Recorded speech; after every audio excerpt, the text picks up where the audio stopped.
Contoh soal wawasan kebangsaan bagian 3 tentang Undang-Undang Dasar 1945 bersama Kak Bekti.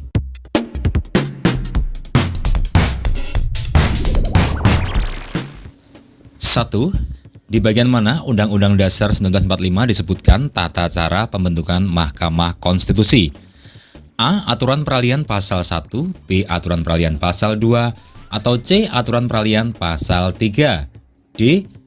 Aturan peralihan pasal 4, atau E. Aturan peralihan pasal 5.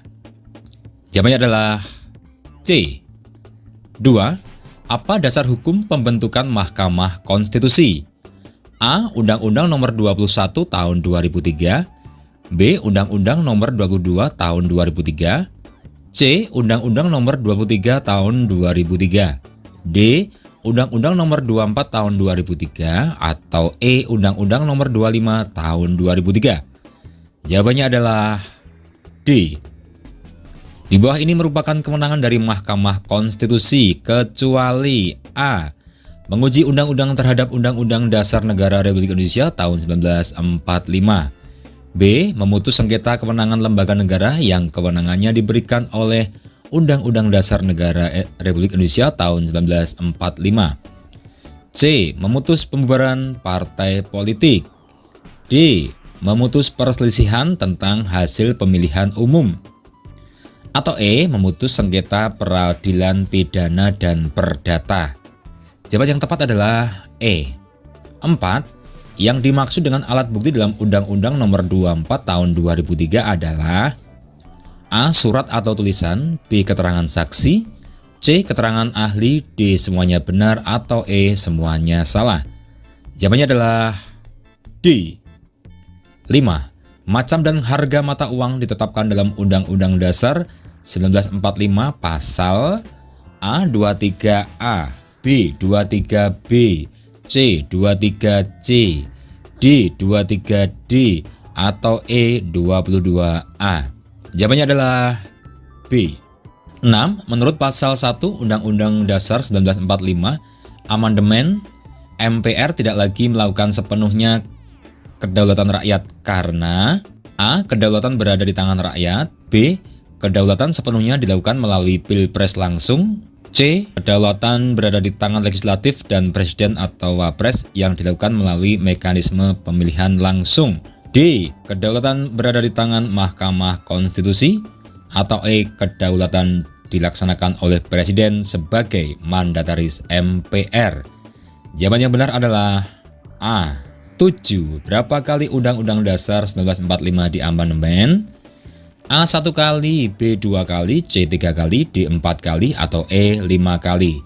Jawaban yang benar adalah D. 4 kali. 8. Kapan amandemen pertama dilakukan? A. 19 Oktober 1999, B. 19 Oktober 2000, C. 19 Oktober 2001, D. 19 Oktober 1998, atau E. 19 Oktober 2002. Jawaban yang benar adalah A. 9. Kapan amandemen kedua dilakukan? A. 18 Agustus 2000, B. 18 Agustus 2001, C. 18 Agustus 2002, D. 18 Agustus 2003, atau E. 17 Agustus 2001. Jawaban yang benar adalah A. 10. Kapan amandemen keempat dilakukan? A. 11 Agustus 2002, B. 11 Agustus 2003, C. 11 Agustus 2004, atau D. 11 Agustus 2003.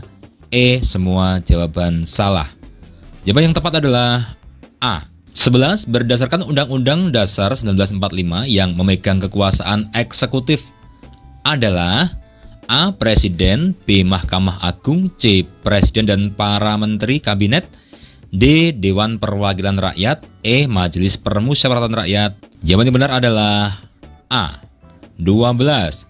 Isi dekret Presiden 5 Juli 59 antara lain menetapkan A. Pembubaran PKI, B. Berlakunya kembali Undang-Undang Dasar 1945, C. Pembentukan Kabinet Dwi Kora, D. Pembubaran DPR, E. Pelantikan Presiden seumur hidup.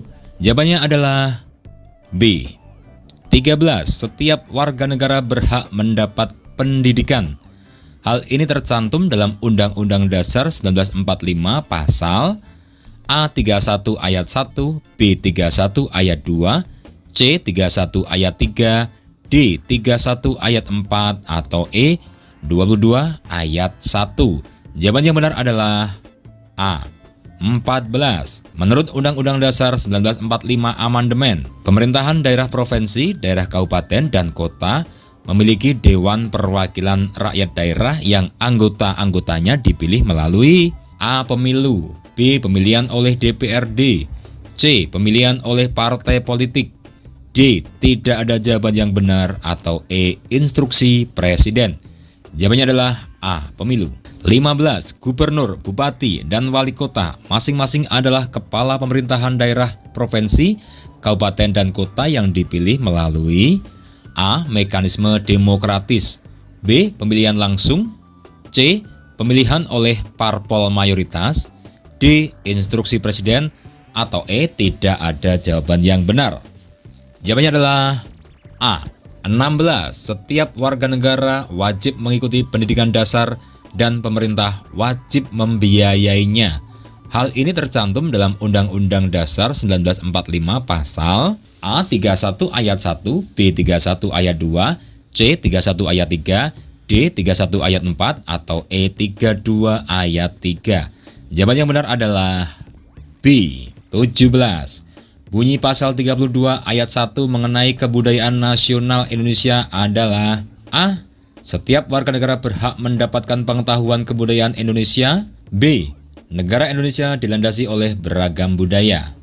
C. Negara memajukan kebudayaan nasional Indonesia di tengah peradaban dunia dengan menjamin kebebasan masyarakat dalam memelihara dan mengembangkan nilai-nilai budayanya. D. Negara menghormati dan memelihara bahasa daerah sebagai kekayaan budaya nasional. E. Negara memperbolehkan masyarakat Indonesia menyerap dan mengembangkan kebudayaan asing. Jawaban yang tepat adalah C. 18. Dewan Perwakilan Rakyat memiliki fungsi legislasi, fungsi anggaran, dan fungsi pengawasan. Hal ini diatur dalam pasal A20A, B20B, C20C, D20D, atau E20E. Jawabannya adalah A. 19. Berikut adalah hak-hak Dewan Perwakilan Rakyat kecuali A. Hak interpelasi, B. Hak angket, C. Hak menyatakan pendapat, D. Hak mosi tidak percaya, atau E. Semua salah. Jawaban yang benar adalah D. 20. Setiap orang berhak mengembangkan diri melalui pemenuhan kebutuhan dasarnya, berhak mendapat pendidikan dan memperoleh manfaat dari ilmu pengetahuan dan teknologi, seni, dan budaya, demi meningkatkan kualitas hidupnya dan demi kesejahteraan umat manusia. Aturan ini dimuat dalam Undang-Undang Dasar 1945 pasal A28A, B28B, C28C, D28D, atau E28E. Jawaban yang benar adalah A. 21. Siapa yang berwenang memberi gelar, tanda jasa, dan lain-lain tanda kehormatan? A. Presiden, B. DPR, C. MPR, D. Semuanya benar, E. Semuanya salah. Jawabannya adalah A. 22. Siapa yang berhak memberi gerasi dan rehabilitasi? A. Presiden, B. DPR, C. MPR, D. Semua benar, atau E. Semua salah. Jawaban yang benar adalah A.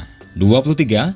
Berkenaan dengan perubahan isi dari Undang-Undang Dasar 1945 sebenarnya telah diatur oleh TAP MPR nomor 4/MPR/1983 tentang A. Interpelasi budget, B. Budget, C. Mosi tidak percaya, D. Menyatakan pendapat, E. Referendum. Jawaban yang benar adalah E. 24.